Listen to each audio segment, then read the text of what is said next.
आज हम लोग नया चैप्टर शुरू करने वाले हैं। यहाँ आ जाओगे आज हम लोग कुछ नया चैप्टर शुरू करने वाले हैं, हाइड्रोस्टैटिक्स। ठीक है, मैकेनिकल। आप यहाँ पे हो,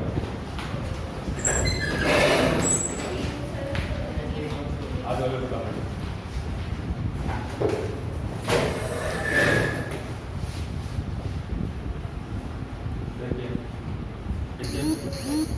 देखिए तुरंत देखिए क्लास में नहीं है पीछे वाला दरवाजा खोल तुरंत।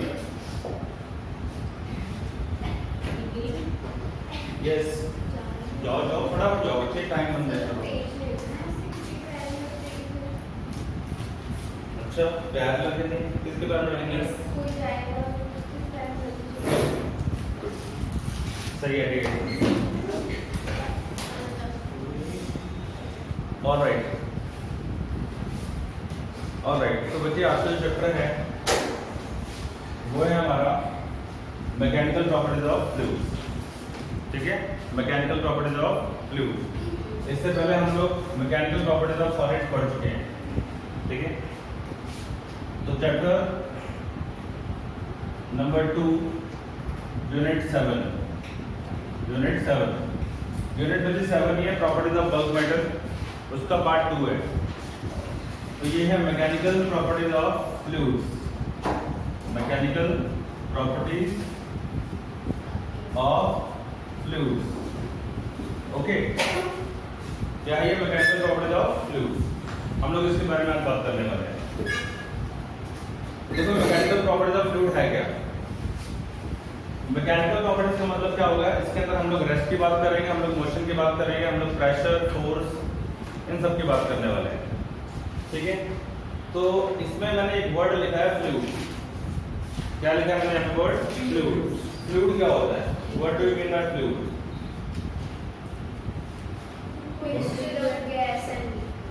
जो फ्लूइड होता है, किसी भी चीज को हम फ्लूइड बोल सकते हैं अगर वो मूव करती है ना? ऐसा बोल सकते हैं हम किसी भी। हाँ जी बोलो, हाँ जी बोलो। Any liquid which can move, anything which can move, उसको फ्लूइड बोल सकते हैं? नहीं। क्यों? क्योंकि सॉलिड या भी मूव करता है, सॉलिड मूव करता है, तो सॉलिड को हम फ्लूइड नहीं बोल सकते। ठीक है, तो बच्चे फ्लूइड का मतलब यहाँ पे है liquids and gases in motion, liquid and gases in motion, उसको हम क्या बोलेंगे? फ्लूइड बोलेंगे। ओके, क्लियर हो गया? Input out, liquid and gases in motion, उसको हम फ्लूइड बोलेंगे। जनरली हम लोग इस चैप्टर के अंदर लिक्विड की बात करेंगे, गैसेस की बात हम लोग यहाँ पे नहीं करेंगे। गैसेस की बात करेंगे हम लोग थर्मोडायनामिक्स में, जो कि इसके बाद शुरू होना है, and kinetic theory of gases, unit 8 and unit 9। तो right now we will be talking only about liquid. तो लिक्विड की प्रॉपर्टीज को हम लोग स्टडी करेंगे, लिक्विड की प्रॉपर्टीज को हम लोग स्टडी करेंगे। ठीक है, एक वर्ड आप लोग इस चैप्टर में बहुत बार सुनोगे जिसका नाम है फ्लूइड फ्लो। फ्लूइड फ्लो का मतलब फ्लूइड जो कि फ्लो कर रहा हो, जैसे कि liquid.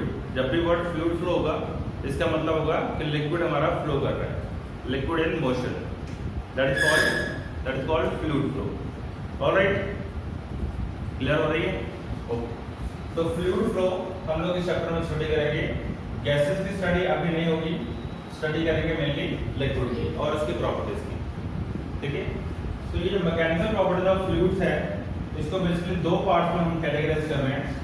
One is called hydrostatics and second is called hydrodynamics. ठीक है, हाइड्रोस्टैटिक्स एंड हाइड्रोडायनामिक्स। हाइड्रोस्टैटिक्स का मतलब क्या हुआ? जिसमें हमारा फ्लूइड रेस्ट पे है, फ्लूइड एट रेस्ट। ठीक है, यानी कि इक्विलिब्रियम, फ्लूइड हमारा इक्विलिब्रियम है। जैसे फॉर एग्जांपल हम ग्लास में पानी रखते हैं, पानी डाल देते हैं, या बकेट में पानी भरा हुआ है, ठीक है, या किसी टैंक के अंदर पानी भरा हुआ है। तो जो ग्लास में पानी है या बकेट में पानी है, जो टैंक में पानी है, वो क्या है? बेसिकली मूव नहीं कर रहा है, इट इज स्टेशनरी। तो जो लिक्विड स्टेशनरी हो, ठीक है, उसको हम क्या बोलेंगे? स्टैटिक फ्लूइड बोल देंगे। हैं, स्टैटिक लिक्विड बोलते हैं।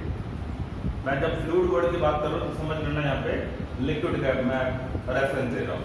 अभी हम यहाँ पे गैसेस की मूवमेंट वगैरह की बात नहीं करेंगे, गैसेस की बात नहीं करेंगे, गैसेस के बाद यूनिट 8 में होगी। तो हाइड्रो वर्ड का मतलब लिक्विड, स्टैटिक्स मतलब at rest, the liquid at rest. Okay, दूसरी टर्म आती है तुम्हारे पास में हाइड्रोडायनेमिक्स। अब हाइड्रोडायनेमिक्स क्या है? हाइड्रोडायनेमिक्स का मतलब हुआ liquid in motion, liquid in motion. जैसे कि नदी में पानी फ्लो हो रहा है, नहर में पानी फ्लो हो रहा है, ठीक है, या हम टैप बोलते हैं, टैप में से पानी फ्लो होता है, ठीक है, उसको हम क्या बोलते हैं? उसको हम क्या बोलते हैं? हाइड्रोडायनेमिक्स।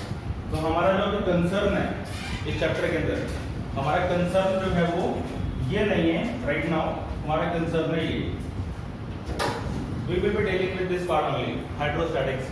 ठीक है, जो यूनिट 7 है उसका चैप्टर नंबर 2 है, वो है basically mechanical properties of fluid, और इसके अंदर भी दो कैटेगरीज बना दी मैंने, हाइड्रोस्टैटिक्स एंड हाइड्रोडायनेमिक्स। तो हाइड्रोडायनेमिक्स बच्चे लेटर ऑन हम स्टडी करेंगे, ठीक है।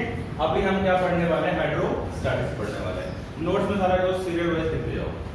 चलिए, इसमें सबसे पहले टर्म आती है, इसका नाम है बच्चे pressure. The very first term that we are going to study in this chapter is pressure. ठीक है, छोटी क्लास में प्रेशर सुना होगा, 9th वगैरह में सुना ना प्रेशर? क्या होता है प्रेशर? आप बताओ। अब तुम आज आगे बैठो, सारे क्वेश्चन तुमसे पूछे जाते हैं। बोलो, what is pressure? What is pressure? Force upon area. तो बच्चे पहले टर्म है जिसके बारे में हम बात कर रहे हैं, प्रेशर। प्रेशर मतलब फोर्स अपॉन एरिया, जो कि तमन ने बताया। बहुत बढ़िया। प्रेशर मतलब फोर्स पर यूनिट एरिया, है ना? बिल्कुल ठीक है। F अपॉन एरिया, बिल्कुल ठीक है। लेकिन 11th लेवल पे जाके ये डेफिनेशन गलत हो जाती है। कैसे गलत होती है मैं आपको बताता हूँ। जो प्रेशर होती है, इसको हम पीछे डिनोट करेंगे। जो प्रेशर होती है बच्चे, इट इज बेसिकली परपेंडिकुलर, लिख लो, perpendicular force per unit area.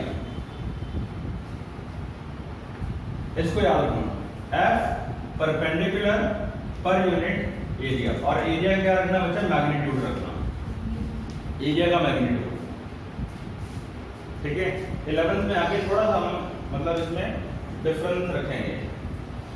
ठीक है, तो कौन सी फोर्स होगी बच्चे? Perpendicular force upon area, area का मैग्नीट्यूड पर यूनिट एरिया। तो perpendicular force per unit area ऐसे लिखना ये गलत है। बट अगर मैं ऐसा लिखूं, जब बुक में अगर ऐसा लिखा होता है तो बच्चे उसको हम गलत बोलते नहीं हैं। ठीक है, एक्चुअल में ये फोर्स होती है, ये फोर्स क्या होती है? सरफेस के परपेंडिकुलर होती है। जैसे मान लो कि ये तुम्हारे पास में कोई सरफेस है, ठीक है, इस सरफेस के ऊपर हमने ये फोर्स लगाई, ये फोर्स लगाई, this is the force applied. और ये जो फोर्स लगी सरफेस क्या है? बेसिकली परपेंडिकुलर है। और कितने एरिया पे लगी है? ये पर्टिकुलर ये एरिया ऑफ क्रॉस सेक्शन है, कितने एरिया पे लगी है? ये एरिया, ये सारा एरिया नहीं, एक पॉइंट, स्पेसिफिक पॉइंट है जहां पे क्या लग रही है? फोर्स लग रही है। तो जिस पॉइंट पे फोर्स लग रही है हमें उस पॉइंट का ही एरिया कंसीडर करना होता है। तो force exerted by particular thing on a particular area. जैसे ये मार्कर है, इस मार्कर का ये टिप है, तो ये जो टिप है, ये टिप इसके ऊपर यहाँ देखो फोर्स एक्सर्ट कर रहा है। ये बिंदु दिख रही है तुम्हें? डॉट। जब marker is applying force on this particular dot, यहाँ फोर्स लग रही है, तो हम लोग इस डॉट का एरिया ऑफ क्रॉस सेक्शन लेंगे। तो कितना फोर्स लगा, कितने एरिया पे लगा, इसको हम क्या बोलेंगे? प्रेशर बोलेंगे। और कैसी फोर्स लगी है? परपेंडिकुलर, सरफेस के परपेंडिकुलर। जो फोर्स सरफेस के परपेंडिकुलर मिले उसको हम लोग क्या बोल देंगे? कितने बन गया?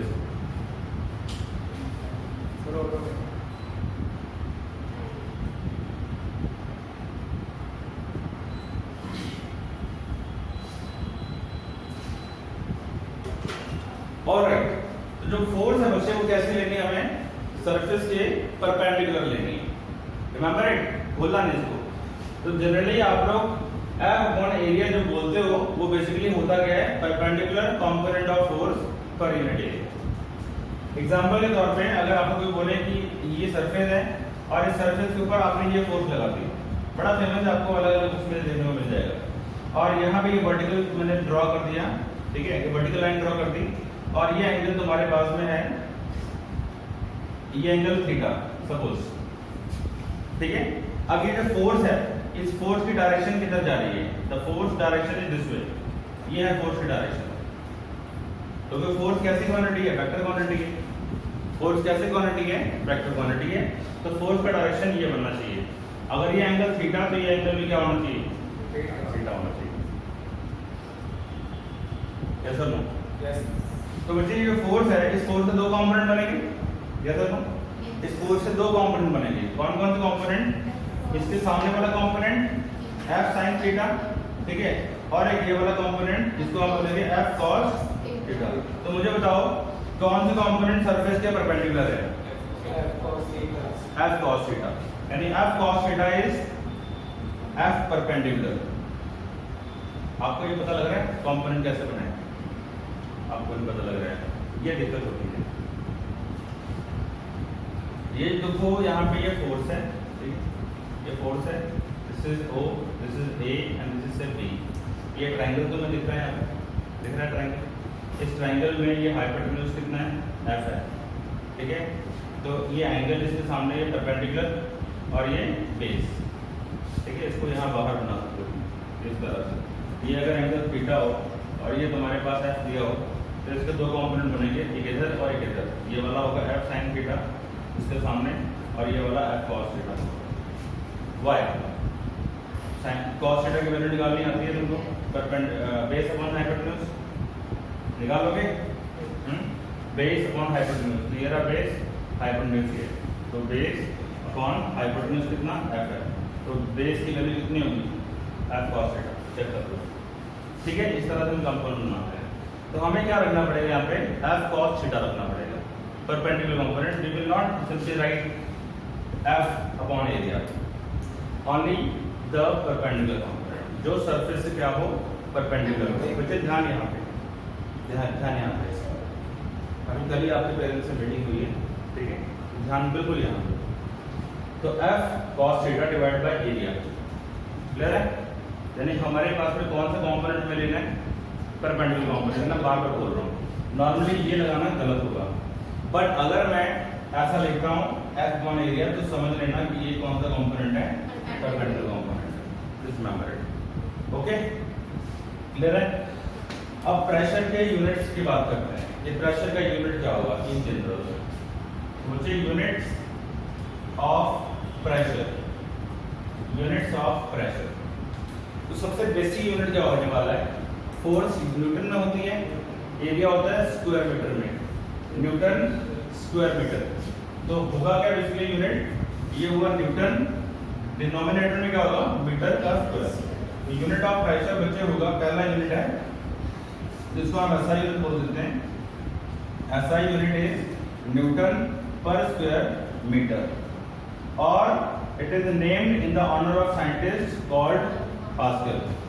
इसको शॉर्ट में हम लोग क्या लिखेंगे, PA, capital P small a लिखेंगे। ब्लेस पास्कल बेसिकली एक साइंटिस्ट था जिसने प्रेशर की स्टडी वगैरह करी, ठीक है बच्चे। तो प्रेशर का यूनिट क्या बना, न्यूटन पर स्क्वायर मीटर या फिर पास्कल, क्लियर है? कोई इसमें प्रॉब्लम वाली बात नहीं है। इसके अलावा और कौन कौन से यूनिट आपको देखने को मिलेंगे, जैसे आप अगर गाड़ी तो चलाते हैं, एक्टिवा, कार, तो उनके टायर पे ना प्रेशर लिखा होता है, उनके टायर पे प्रेशर लिखा होता है, ठीक है। तो वो प्रेशर का जो यूनिट होता है वो डिफरेंट यूनिट होता है। It will not be written in newton per square metre, वो kPa में लिखा होगा, किलो पास्कल, किलो पास्कल में लिखा होगा, या उसको लिखा होगा टॉर में, TORR, या उसको लिखा होगा बार के अंदर, BAR। तो डिफरेंट यूनिट ऑफ प्रेशर आप देखो कौन कौन से यूनिट है, another units which we will see, या which we will come across। तो पहला यूनिट आता है आपके पास में जिसको हम बोलते हैं 1 बार, BAR, बार, ठीक है। तो 1 बार, तो 1 बार कितना होगा? इट इज इक्वल टू 10 की पावर 5 पास्कल्स।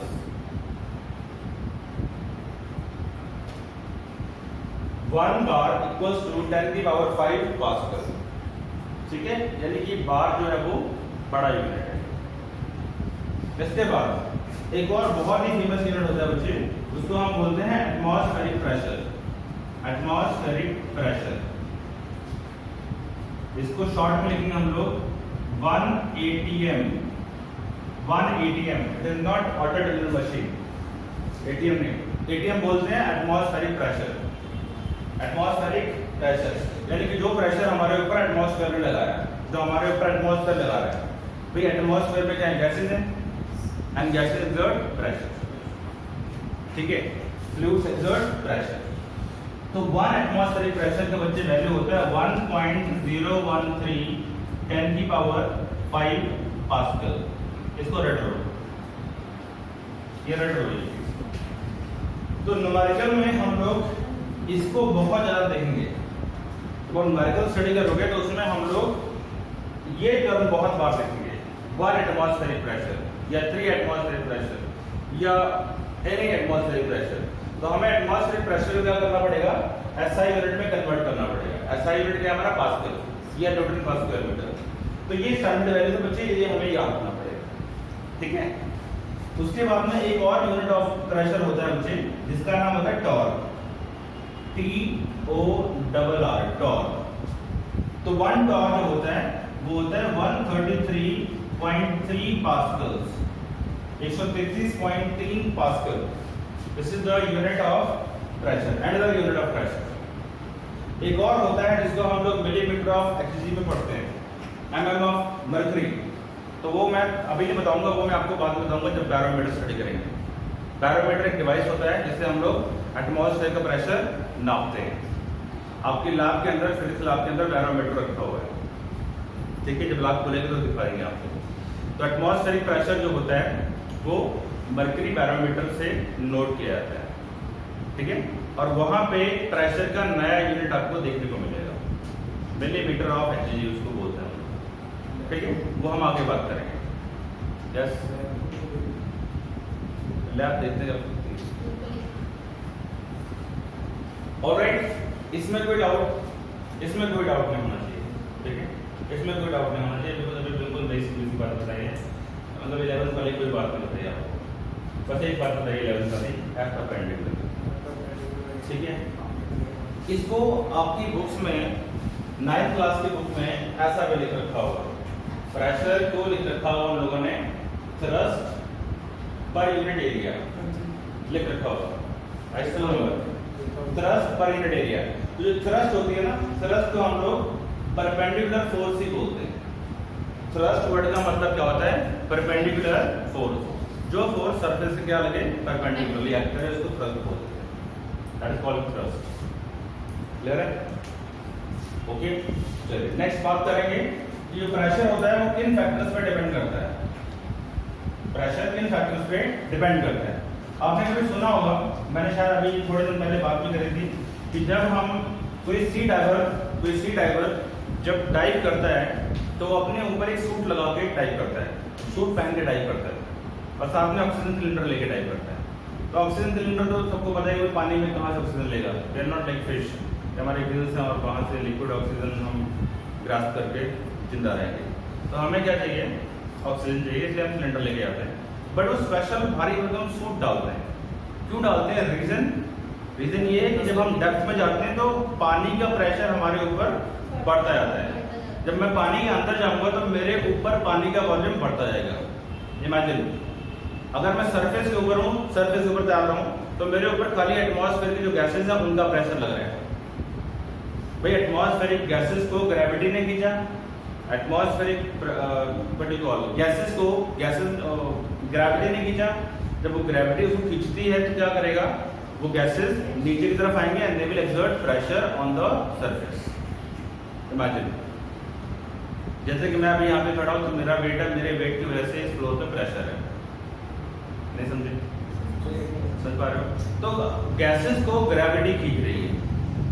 या कुछ भी डस्ट पार्टिकल्स है उनको ग्रेविटी खींच रही है, तो उन गैसेस का या डस्ट पार्टिकल्स का वेट है, और वो वेट कितने सरफेस ट्रैक कर रहा है, that is the atmospheric pressure, force per unit area, force per unit area, उसको हम क्या बोलेंगे, एटमॉस्फेरिक प्रेशर बोलेंगे, जिसका वैल्यू आपको पता है कितना होता है।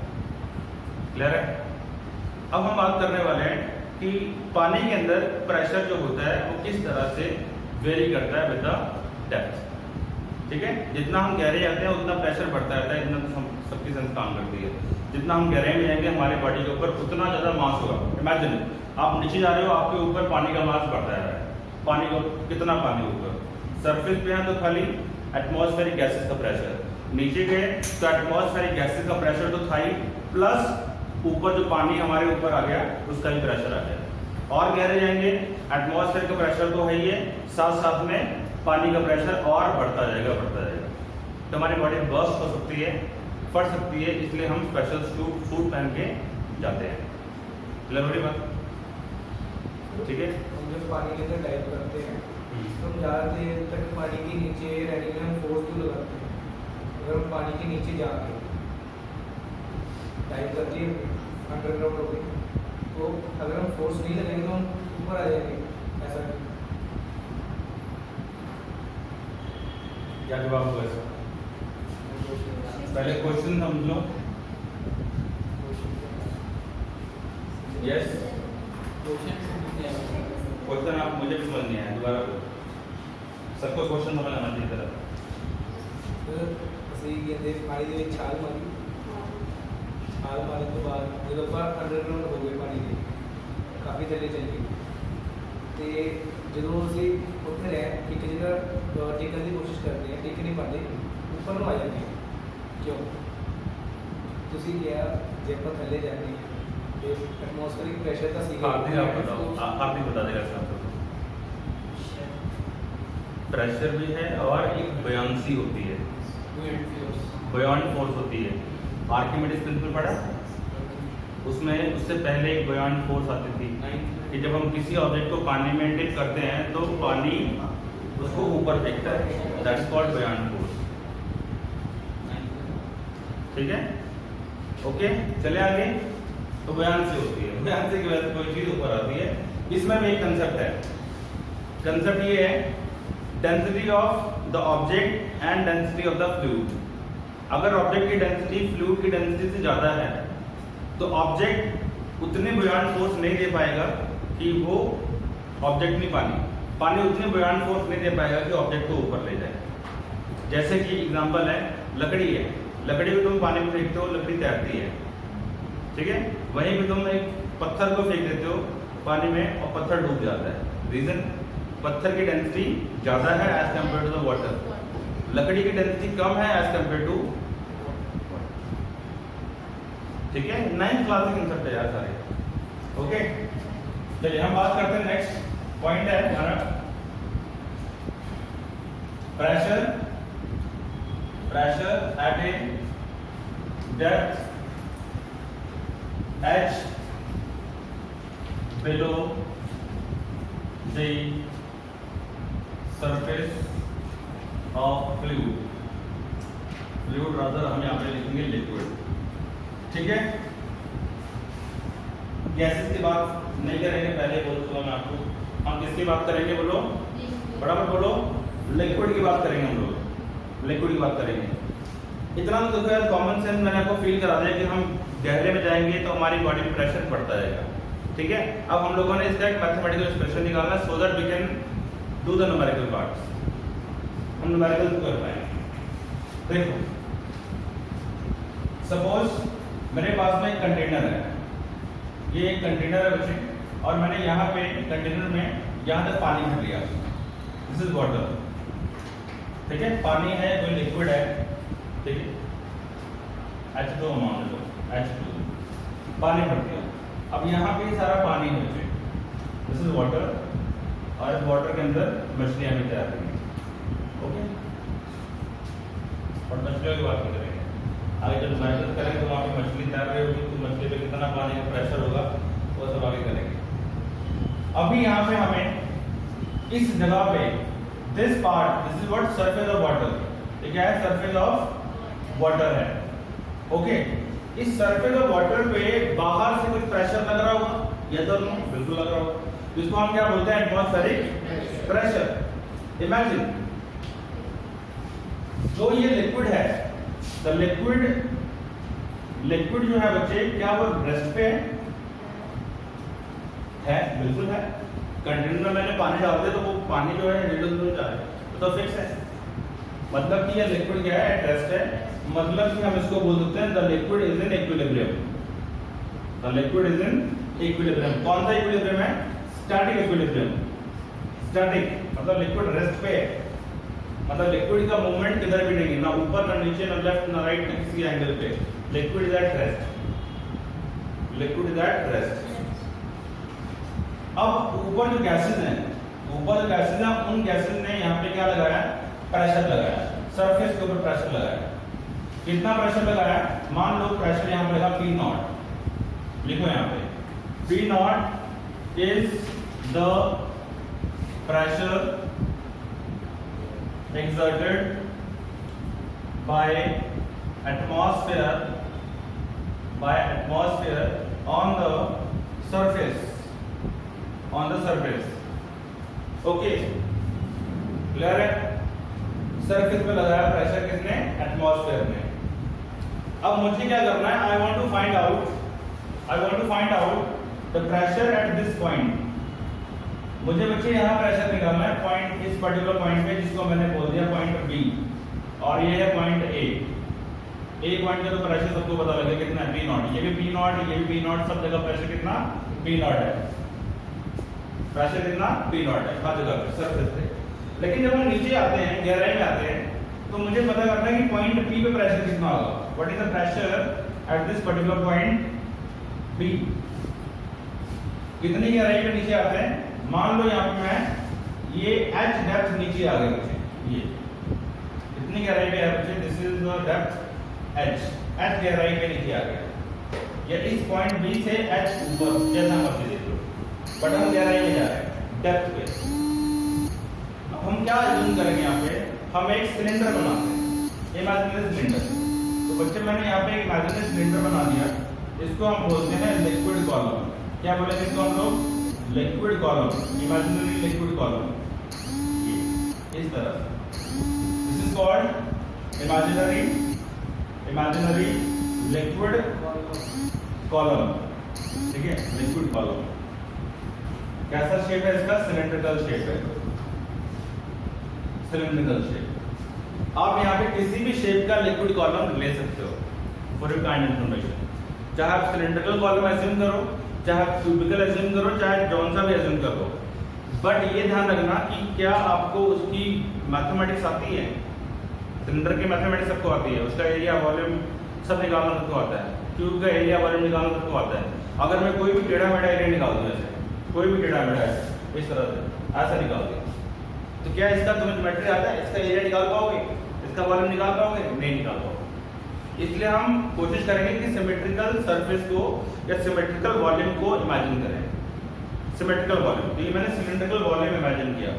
अगर मैं इसको यहाँ पे जूम करके बना देता हूँ, ऐसे मैंने यहाँ पे जूम करके बना दिया, ठीक है, तो ये ऐसा दिखेगा बच्चे, ये ऐसा दिखेगा, ये ऐसा दिखेगा। इसकी डेप्थ कितनी है? हाइट कितनी है? h हाइट है।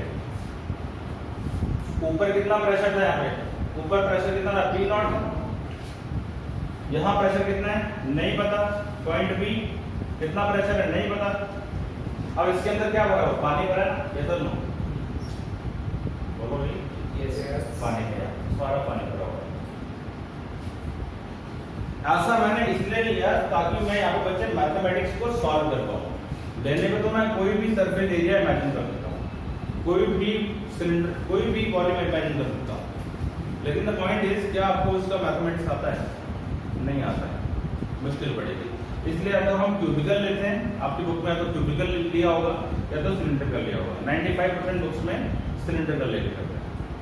तो क्यों करते हैं उसका लॉजिक है, ठीक है, क्लियर हो गया? तो नाउ यू सी हियर, तो इस टॉप पॉइंट में प्रेशर कितना? P नॉट है, बॉटम में प्रेशर कितना? P है, और हमें यही प्रेशर निकालना है। ठीक है। और लिक्विड जो है उसका डेंसिटी कितना है, लिक्विड का डेंसिटी मान लेते हैं, let liquid density be equal to rho is the liquid density, rho is the liquid density. Liquid की डेंसिटी कितनी है, रो के बराबर है। रो एक सिंबल है, कहने का मैं डिग्री लिखता हूँ यहाँ पे, बट डेंसिटी का एक जनरल सिंबल जो बनता है वो हमारा क्या बनता है, रो ही बनता है। क्लियर है, क्लियर है, समझ में आ रही बात नहीं, या ऊपर से जा रहा है कोई सुपर क्लियर हो रही है? ओके, मुझे लगता है इंटरेस्टिंग नहीं है, इंटरेस्टिंग नहीं है, क्यों नहीं इंटरेस्टिंग है, इतना इंटरेस्टिंग नहीं? बताओ मुझे कहाँ पे डिफिकल्टी आ रही है? नहीं आ रही, बट इतना भी इंटरेस्ट नहीं था। तो बनाओ इंटरेस्ट, कोशिश करो इंटरेस्ट बने आप, ठीक है? धीरे धीरे बनेगा, सुनते जाओ धीरे धीरे। तो यहाँ पे हमने बी पॉइंट पे क्या निकालना है, प्रेशर निकालना है। तो इस वॉल्यूम में, ये जो मैंने सिलिंड्रिकल वॉल्यूम इमेजिन किया है, इस वॉल्यूम में कितना मास है लिक्विड का? मान लेते हैं कि इसमें जो लिक्विड मास है, लिक्विड मास वो कितना है, m मान लेते हैं हम लोग, m अमाउंट ऑफ लिक्विड यहाँ पे भरा हुआ है, ठीक है? ये जो इतना पार्ट हमने लिया है यहाँ पे, इसके अंदर कितना मास है लिक्विड का, m है। ऑलराइट, क्लियर है? अगर हम और बड़ा सिलेंडर लेंगे तो मास और ज्यादा बढ़ जाएगा, डिपेंड करता है कि आप कितना एरिया इमेजिन कर रहे हो, कितना वॉल्यूम वाला सिलेंडर इमेजिन कर रहे हो। क्लियर? तो लिक्विड मास यहाँ पे कितना है, m है। डेंसिटी लिक्विड की कितनी है, रो है। ओके, क्लियर है? अब मुझे ये बताओ, इसके अंदर ये क्या होगा, सेंटर ऑफ ग्रेविटी पॉइंट होगा, सेंटर ऑफ मास पॉइंट होगा। अब तुम्हें समझ में आना चाहिए कि ये चैप्टर इस जगह पे क्यों फ्रेम किया हुआ है, कि इससे पहले तुम सेंटर ऑफ मास वगैरह पढ़ चुके हो, इसलिए चैप्टर इस लेवल पे मतलब डिफाइन किया गया है कि अब मैं अगर यहाँ पे सेंटर ऑफ मास वर्ड बोलूँ तुम्हें समझ में आ जाए। तो यहाँ सेंटर ऑफ मास है, सेंटर ऑफ ग्रेविटी है। तो आप सबको पता है कि जो लिक्विड है किसमें है, रेस्ट पे है। लिक्विड अगर रेस्ट पे है तो इस पे लगने वाला नेट फोर्स जीरो। तो और इसमें नेट फोर्स हम जीरो बनाते हैं। ये बताओ, यहाँ पे इस पॉइंट पे क्या वेट लग रहा होगा, लग रहा होगा, बिल्कुल लग रहा होगा। ये मैंने लगा दिया weight, the weight of the liquid which is equal to mass into gravity. Done. Alright, इस पॉइंट पे बाहर की तरफ, ऊपर की तरफ एटमॉस्फेयर का प्रेशर है। तो प्रेशर क्या होता है, pressure is equal to force per unit area. Force कौन सी फोर्स, परपेंडिकुलर फोर्स, ठीक है? तो बच्चे फोर्स, अब यहाँ पे प्रेशर कितना, P नॉट है, तो मैं इसको ऐसा लिखता हूँ, F is equal to P not into area. तो फोर्स का फॉर्मूला क्या बना in terms of pressure, P not into area या P इनटू एरिया सिंपली। तो ऊपर की तरफ जो फोर्स लग रही है एटमॉस्फेयर के थ्रू, वो कितनी लग रही है, P नॉट A। तो देखो यहाँ पे फोर्स लगी है, ये ऊपर से ये कितने फोर्स लगी है, the force is equal to P not into A। अब ये फोर्स बच्चे किधर लग रही है, नीचे लग रही है, ध्यान दो, ये फोर्स कहाँ लग रही है, नीचे की तरफ। अब नीचे की तरफ दो फोर्सेज हो गई, एक वेट लग रही है नीचे की तरफ और एक ये फोर्स। मतलब अगर यहाँ पे एफबीडी बनाया जाए इसका, एफबीडी, तो यहाँ पे इस पॉइंट पे ये वेट और ये नीचे की तरफ एक और फोर्स आ रही है ऊपर से, ये वाली फोर्स, इसको आप P नॉट A बोल सकते हो कि नहीं बोल सकते? बोलने क्या नहीं, लॉजिक है, ऐसे थोड़ी है, लॉजिक है।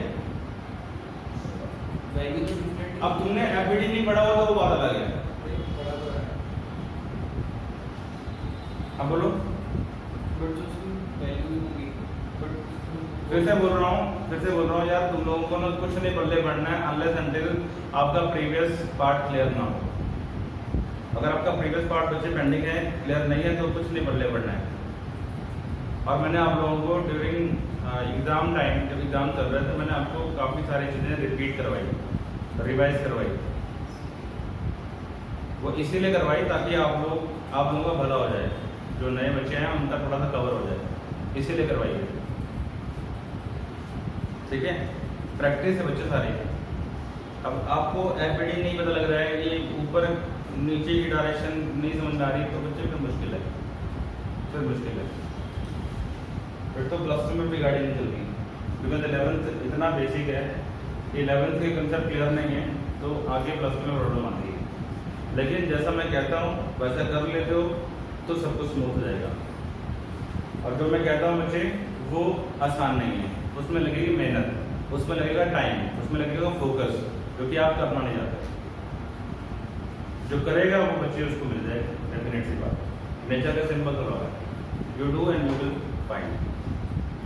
ठीक है, तो यहाँ पे ये लगी फोर्स नीचे की तरफ, ऊपर से जो एटमॉस्फेयर में लगाई फोर्स, ग्रेविटी की वजह से जो लिक्विड कॉलम में फोर्स लगी है, इसको हम लिक्विड कॉलम बोल देते हैं, liquid column, imaginary liquid column. इसका वेट कितना है, mg वेट हो गया। अब इसके ऊपर तीसरी फोर्स एक और लगनी चाहिए, वो कौन सी होगी, सोच के बताना। तीसरी फोर्स बुयांसी, तीसरी फोर्स कौन सी लगी थी, बुयांसी। अब बुयांसी जो है जिसको आप बुयांट फोर्स बोल देते हो, वो किधर लगेगी, ऊपर से नीचे या नीचे से ऊपर, नीचे से ऊपर, नीचे से ऊपर। लगाओ यहाँ पे, ये लगी बुयांट फोर्स, ठीक है, नीचे से ऊपर, क्लियर है। या फिर उसको छोड़ो, अभी हम बुयांसी नहीं देखेंगे। बुयांसी तब लगती है बच्चे जब हम किसी ऑब्जेक्ट को पानी में डिप करते हैं, ऑब्जेक्ट पे लगती है। तो हमने यहाँ पे ऑब्जेक्ट पे कोई डिप नहीं किया, हमने यहाँ पे कोई ऑब्जेक्ट डिप नहीं किया, तो अल्टीमेटली यहाँ पे इस पॉइंट पे जो प्रेशर है, इस पॉइंट पे जो प्रेशर है, कितना प्रेशर है, P प्रेशर है, तो यहाँ पे pressure is equal to what, force upon area. होएगा, होएगा ना, बिल्कुल। तो यहाँ पे आप क्या करोगे, इसको आप F1 बोल दो, और इस जगह पे जो फोर्स है ये होगा तुम्हारे पास में F2 divide by area. Area तो सेम ही है, ये एरिया, ये एरिया, पूरा एरिया ले लें हम लोग। वैसे मैंने काफी जूम करके बना रखा है, अदरवाइज ये लिक्विड कॉलम बहुत पतला सा लिक्विड कॉलम है, बहुत पतला सा। ठीक है, तो इस पॉइंट पे जो फोर्स लगेगी वो कितनी फोर्स बन जाएगी, the force F2 will be equal to P into area. Buoyancy नहीं आएगी, बुयांसी तब आती है जब कोई ऑब्जेक्ट को हम डिप करते हैं, बुयांसी नहीं। ठीक है, तो इस पॉइंट पे जो प्रेशर था, P पॉइंट का जो प्रेशर था, P पॉइंट का जो प्रेशर था, उस पे कितना फोर्स है, P पॉइंट पे, the force will be equal to P into area. अब ऊपर से फोर्स कितनी लग रही है, ये लग रही है, ठीक है, वेट भी लग रहा है इधर। अब जो ये वाली फोर्स है F2, ये किधर लगे, सो दैट नेट फोर्स 0 बन जाए। सोच के बताना, दो फोर्सेस, ये इधर वेट लग रही है mg के बराबर, और ये फोर्स लग रही है ऊपर वाली P0A, ठीक है। अब जो यहाँ पे तीसरी फोर्स है, ये वाली जो इस पॉइंट पे फोर्स है F2, ये फोर्स किधर लगे, सो दैट ये लिक्विड रेस्ट पे हो, ऊपर को, ऑब्वियसली बात है ये ऊपर पर लगनी चाहिए, यानी कि this F2 will be equal to P into area। क्या हो,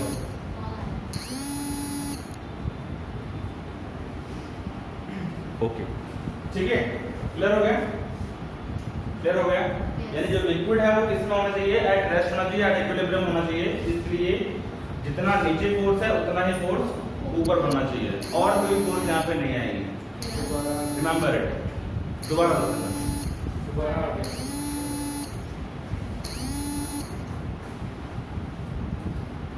ओके, क्लियर हो गया।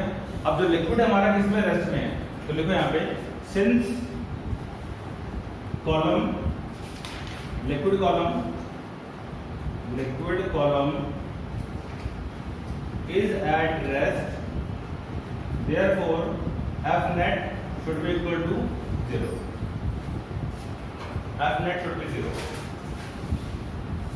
फिर से दोनों बच्चे, कितनी फोर्स है टोटल, 3 फोर्सेज हैं, 3 फोर्सेज है। बुयांसी यहाँ पे नहीं है, बुयांसी तब आती है जब उनकी ऑब्जेक्ट को डिप करते हैं, तो हमने ऑब्जेक्ट को डिप ही नहीं किया, ठीक है, तो बुयांसी नहीं है। ओके, P0A ऊपर से, नीचे से फोर्स कौन सी है, PA, तो यहाँ से फोर्स कितनी है, PA, ठीक है, और यहाँ पे क्या है, वेट लग रहा है, और वेट कितना है, mg के बराबर है, तो F net 0 हो गया। अब तुम यहाँ पे FBD बनाओ, फटाफट FBD बनाओ इसका, या इक्वेशन लिख के दिखाओ मैं, fourth equation F net zero करो।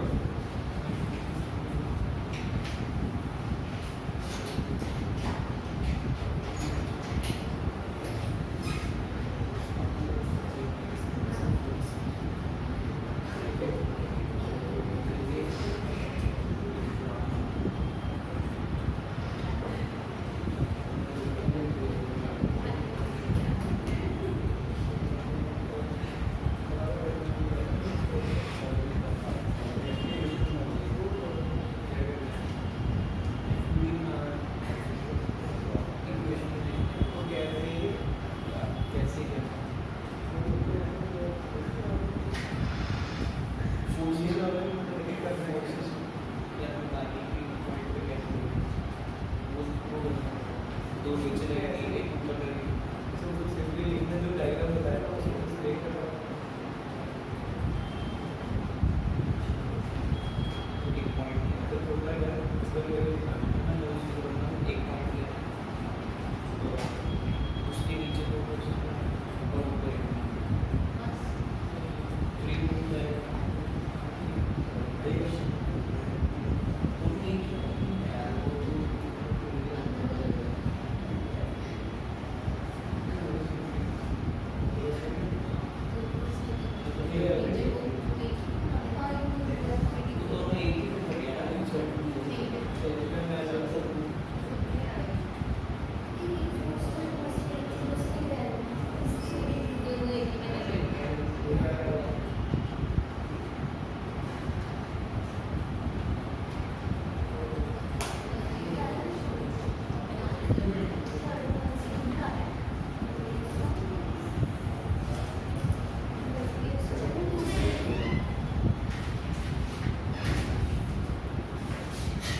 क्वेश्चन बना ली या मेरा वेट करो? बनाई क्या बनाया तुमने? कितना का बनाया? बनाया इतना अच्छा बनाया।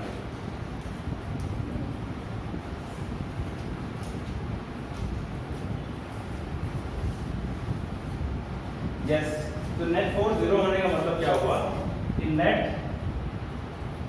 Upward force must be equal to net downward force। क्या है इसमें? तो ऊपर कितनी फोर्स है? ऊपर तो एक ही फोर्स है। कितनी फोर्स है ऊपर तरफ? अगर मैं इसको यहाँ पे लिखूं,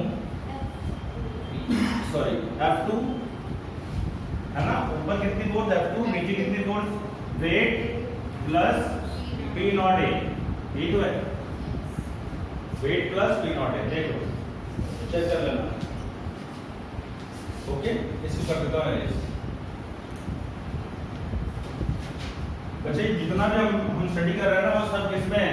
फ्लूइड एट रेस्ट है, फ्लूइड एट रेस्ट, बिकॉज हम हाइड्रोस्टैटिक्स पढ़ रहे हैं। फ्लूइड हमारा इसका रेस्ट में है, यानी कि नेट फोर्स जीरो होगी। रिमेंबर इट, फ्लूइड अगर मोशन में तो नेट फोर्स जीरो नहीं होगी। मतलब हो भी सकती है, नहीं भी सकती, डिपेंड करता है कि दो चीजें आती हैं। अगर कोई चीज मूव कर रहा है तो उसमें दो कंडीशन बनती है, एक होता है एक्सेलरेशन और एक होता है मूवमेंट विदाउट एक्सेलरेशन। और जब विदाउट एक्सेलरेशन कोई चीज मूव करती है तो उसमें नेट फोर्स जीरो होती है। ये न्यूटन का आई थिंक फर्स्ट लॉ है ना। चलो अब हम यहाँ पे देखते हैं, तो ये कितना होगा? This will be equal to P into A equal to weight कितना है हमारा mg plus P not into A। Okay, clear हो गया? इसमें कोई doubt? Okay, that be question number 1। अब मुझे ये बताओ, मुझे यहाँ पे मास निकालना है। मुझे mass of liquid in column, तो मास का फॉर्मूला क्या होता है? क्या आपको ये पता है? वॉल्यूम जो होता है, वॉल्यूम जो होता है वो होता है, वॉल्यूम कैसे लिखते हैं? लेंथ ब्रेड्थ इनटू हाइट लिखते हैं, सबको पता है। डेंसिटी का फॉर्मूला बताओ? Mass upon volume. ठीक है, तो यहां से हम लोग मास का फॉर्मूला बना सकते हैं, वॉल्यूम इनटू डेंसिटी बना सकते हैं। अब वॉल्यूम जो होता है, मैंने बताया आपको, volume is L D into H, है ना। लेंथ इनटू ब्रेड्थ क्या होता है? एरिया। भाई लेंथ इनटू ब्रेड्थ क्या होता है? एरिया। मतलब कि वॉल्यूम जो हो गया उसको हम एरिया इनटू हाइट लिख सकते हैं, लिख सकते हैं ना, एरिया इनटू हाइट। तो यहाँ पे वॉल्यूम की जगह पे मैं लिख रहा हूँ एरिया इनटू हाइट। किसका एरिया? ये जो सरफेस है बच्चे, इसका जो एरिया है, इसका जो एरिया है वो कितना दिया हुआ है? ए दिया हुआ है। और इसकी हाइट कितनी है? h। तो ये एरिया और ये हाइट, तो एरिया मल्टीप्लाई विद हाइट क्या बन गया? वॉल्यूम बन गया। इसका ये एरिया और ये हाइट वॉल्यूम बन गया, ठीक है। तो सिलेंडर का वॉल्यूम ऐसे निकल गया। इनटू डेंसिटी कितनी है? रो। क्लियर हो गया? अब अगर ये मास की वैल्यू को उठा के यहाँ पुट कर दूं मैं, तो जब मास हमारे पास में हो गया ए एच इंटू रो, इसको इक्वेशन दो बोल दो, तो put value of m in equation number 1। यहाँ पुट करेंगे तो P A equal to mass की जगह पे पुट करोगे A H rho into G plus P naught into A बनेगा। अब यहां से अगर मैं एरिया कॉमन करता हूं, ऐसे लिख सकता हूं एरिया कॉमन, तो ये एरिया से एरिया खत्म हो गया, तो P equals to P not plus H rho G। Equation number 3। So this is the wonderful formula that you have seen or you have derived regarding the pressure। यानी कि जो मैंने यहाँ पे बात बताया तुमको, अब ये सारा एरेज कर देता हूँ मैं, और खाली एक चीज को फिल करना, जिसको एरेज कर दूं, नोट कर लिया, ओके। अब मैंने यहाँ पे तुमको ये सारा डायग्राम बना के दिखाया था। अब बच्चे ये देखो, ये सिलेंडर है, ये इसका एच है हाइट। अब इसके अंदर क्या है? कुछ पानी भरा हुआ है, कुछ पानी भरा हुआ है। तो ऊपर कितना प्रेशर था? पी नॉट प्रेशर है। जब मैं यहाँ पे नीचे तैरता गया, यहाँ पे गया, तो मेरे ऊपर पानी का मास बढ़ता जा रहा है। मतलब मैं जितना गहराई में जा रहा हूँ, मेरे ऊपर उतना ही अमाउंट ऑफ वॉल्यूम बढ़ता जा रहा है। जिसका वॉल्यूम? पानी का वॉल्यूम। तो जितना पानी का वॉल्यूम मेरे ऊपर है, मेरे ऊपर उसी वॉल्यूम का प्रेशर नीचे लगना है। यानी अगर मैं इस पॉइंट पे जा रहा हूं तो यहाँ का प्रेशर कितना आया? P not plus H rho G। यानी कि इस पॉइंट पे पहुंचते पहुंचते देखो, ये प्रेशर तो पहले से था, और ये जो लिक्विड है इतने कॉलम के अंदर, इतने सिलेंडर के अंदर, इस लिक्विड का प्रेशर कितना है? H rho G। H height के लिक्विड कॉलम ने कितना प्रेशर बनाया? H rho G। तो इस बॉटम पॉइंट का प्रेशर कितना हुआ? P नॉट जो ऊपर था, फील करो इसको यार, अगर यहाँ पे कोई पॉइंट है और यहाँ पे जुड़ा हुआ कनेक्टेड है, ऊपर प्रेशर इसका P नॉट है, ठीक है, और ये जो इतना पार्ट है, इतना पार्ट का प्रेशर भी कितना है? H रो G के बराबर है। तो इस पॉइंट का टोटल प्रेशर कितना होगा? P will be equal to this pressure plus जो ये लिक्विड कॉलम है इसका प्रेशर। कितना हाइट है वो डिफाइन करेगा कितना प्रेशर होने वाला है। तो ये टोटल प्रेशर हुआ पॉइंट B का। समझ में आया? Yes. चाहे डिराइव कर लो ऐसे और चाहे ऐसे फील करके देख लो, एक ही बात है। क्लियर है? तो ये प्रेशर का इक्वेशन बना P not plus H rho G, और इसको हम ऐसे लिख सकते हैं P minus P not equals to H rho G। और ये बेसिकली क्या है? इसको हम बोलते हैं प्रेशर डिफरेंस। देखो, प्रेशर डिफरेंस, और कुछ लोग pressure difference between top and bottom point. Bottom point मतलब द पॉइंट अंडर कंसिडरेशन, इसकी हम बात कर रहे हैं। और इसी का एक और नाम होता है, इसको हम बोलते हैं gauge pressure. Gauge pressure, GAUGE, gauge pressure. आपने कभी नोटिस किया होगा, जब हम गाड़ी में हवा भरवाते हैं टायर में, तो वो गेज लेकर, प्रेशर गेज लेकर आते हैं मशीन, उसको प्रेशर गेज बोलते हैं। तो प्रेशर गेज से क्या करते हैं? प्रेशर चेक करते हैं। किसका प्रेशर? प्रेशर नहीं चेक करते, प्रेशर डिफरेंस चेक करते हैं। प्रेशर डिफरेंस, ये टायर है, ये टायर है, ओके, यहाँ पे गेज लगा के प्रेशर चेक किया। प्रेशर डिफरेंस, देखो टायर के अंदर कुछ प्रेशर रखा हुआ है, मान लो प्रेशर भी है टायर के अंदर, और बाहर कौन है? बाहर कौन है? एटमॉस्फेयर का प्रेशर। भाई एटमॉस्फेयर भी तो दबा रहा है, एटमॉस्फेयर का प्रेशर बाहर, और अंदर जो हमने हवा भर रखी है, जो फ्लूइड भर रखा है, हवा गैस, उसका प्रेशर। तो जो ये तुम्हारे पास में गेज होता है, प्रेशर गेज, वो इन दोनों का प्रेशर डिफरेंस चेक करता है कि अंदर और बाहर का प्रेशर डिफरेंस कितना है, जो कि 30 या 40 पॉइंट्स आप देखते हो। तो प्रेशर डिफरेंस होता है, यानी गेज प्रेशर होता है। गेज मीटर जो होता है वो गेज प्रेशर चेक करता है, ना कि खाली pressure at a point check करता है। अंदर का प्रेशर और बाहर के प्रेशर का डिफरेंस देख बताता है आपको, क्योंकि यार बाहर के प्रेशर को हम कंट्रोल नहीं कर सकते। Are getting my point? बाहर के प्रेशर को हम कंट्रोल नहीं कर सकते, एटमॉस्फेयर कोई कंट्रोल नहीं है हमारे हाथ में। हम उस टायर के अंदर जो हमने हवा भरी है उसकी क्वांटिटी को हम घटा या बढ़ा सकते हैं, और कितना घटाएंगे या कितना बढ़ाएंगे वो हमारा गेज मीटर हमें बताता है कि इतने पॉइंट का प्रेशर डिफरेंस ही आपको मेंटेन रखना है। उसके ऊपर गए तो टायर फट सकता है, उससे नीचे गए तो टायर जो होगा वो इतना पिचक जाएगा, इतना दब जाएगा कि जो फ्रिक्शन हो जाएगी वो बहुत बढ़ जाएगी और आपकी गाड़ी की एवरेज कम हो जाएगी। भाई फ्रिक्शन जितना होगा इंजन को उतना ज़्यादा फोर्स लगानी पड़ेगी गाड़ी को खींचने के लिए, और इंजन जितना ज़्यादा फोर्स लगाएगा उतना ज़्यादा आपका एवरेज कम आएगा, फ्यूल उतना ज़्यादा कंज्यूम होगा। सिंपल। ओके, क्लियर हो गया? हाँ, अब इंटरेस्ट बना कि नहीं बना? अब बनाना है इंटरेस्ट, धीरे धीरे सुनते जाओगे तो इंटरेस्ट बनता जाएगा। ठीक है, मैं जो मैं कहता हूँ आप लोगों को करते नहीं हो, और मैं कहता हूँ कि आप डेली बेस पे कुछ ना करो, सिर्फ जो मैं कराता हूँ उसी की प्रैक्टिस करने आ जाओ। और जितने कुछ लाइफ में अपने आप को एक्सेल करना है वो थोड़ा इससे ज़्यादा कर ले, ठीक है, वो थोड़ा इससे ज़्यादा कर ले। और ये डेफिनेशन, ये आर्टिकल बहुत बहुत इंपॉर्टेंट है। 3 नंबर में सीधा डेरिवेशन आता है। 3 नंबर में derive the gauge formula, derive the formula for gauge pressure. कहाँ से शुरू करें? अरे नहीं, मतलब यहाँ से जहाँ तक जहाँ से मैंने आज पढ़ाना शुरू किया वहाँ से एक पॉइंट आगे ये लिख रखा हुआ है, ठीक है? ऑलराइट, सब में क्लियर है? ओके, चलो अब इसमें कुछ एक छोटा सा ग्राफ बनाते हैं। Will plot a graph between pressure and height, get it. हम ये देखेंगे छोटा सा ग्राफ बस, इसके बाद खत्म कर देते हैं। तो फॉर्मूला क्या है हमारे पास में? P is equal to P not plus H rho G, ठीक है? अब प्रिंसिपल ऑफ होमोजेनिटी यहाँ पे लग जाती है।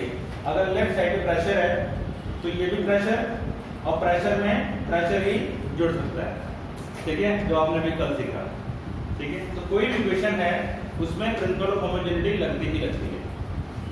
चलो अब मैं ग्राफ प्लॉट करना चाह रहा हूँ बच्चे। ये है इस तरह प्रेशर और ये इस तरफ है हमारा डेप्थ H, ठीक है? देखो अगर मैं आपको बताऊं ये वैल्यू H की वैल्यू अगर 0 हो जाए, अगर हाइट की वैल्यू क्या हो जाए? 0 हो जाए, ठीक है? हाइट की वैल्यू 0 होने का मतलब क्या है? ये हमारे पास में लिक्विड कॉलम था और ये हाइट है H, यहाँ प्रेशर था P नॉट, यहाँ प्रेशर था P। अगर H की वैल्यू 0 हो जाए, हम नीचे से ऊपर जाते हैं, ऊपर गए, डेप्थ 0 हो गया। भाई जब हम सरफेस पे आ गए तो डेप्थ कितना हो गया? 0 हो गया। तो सरफेस पे आ गए हम, एट सरफेस डेप्थ कितनी है? 0, यस और नो? H 0। जब H की वैल्यू 0 तो P is equal to P not, P is equal to P not, यानी कि इस पॉइंट बच्चों कितना H की वैल्यू 0 होगी। तो जब H की वैल्यू यहाँ पे 0 है तो प्रेशर कितना होगा? P is equal to P not, यानी कि H 0 पे प्रेशर इज नॉट 0, सरफेस के ऊपर प्रेशर। अब अगर हम यहाँ पे H की वैल्यू को बढ़ाते हैं, यानी हम ऊपर से नीचे आते हैं, H मतलब यहाँ पे डेप्थ है, H मतलब यहाँ पे डेप्थ है। जब हम बढ़ाते हैं डेप्थ को, यानी जब गहराई में जाते हैं तो व्हाट विल हैपन? इसकी वैल्यू बढ़ती जाएगी। अब यहाँ इसकी पावर कितनी? 1 है, और इसकी पावर कितनी? 1 है, ठीक है? यानी कि जितना नीचे जाओगे उतना प्रेशर बढ़ता जाएगा, बिकॉज ये पार्ट तो कांस्टेंट है। P नॉट यानी जो सरफेस पे है ये तो कांस्टेंट है, ये तो तुम्हारी कंट्रोल में है ही नहीं है। एटमॉस्फेयर का प्रेशर तुम्हारे कंट्रोल में नहीं है, ठीक है? इस बात को समझ लो। तो ये कंट्रोल में नहीं है, जितना आप गहरे जाओगे उतना प्रेशर बढ़ता जाएगा, ठीक है?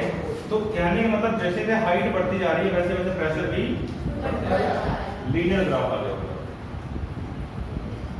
ठीक है, डन फॉर टुडे, बाकी कल करते हैं।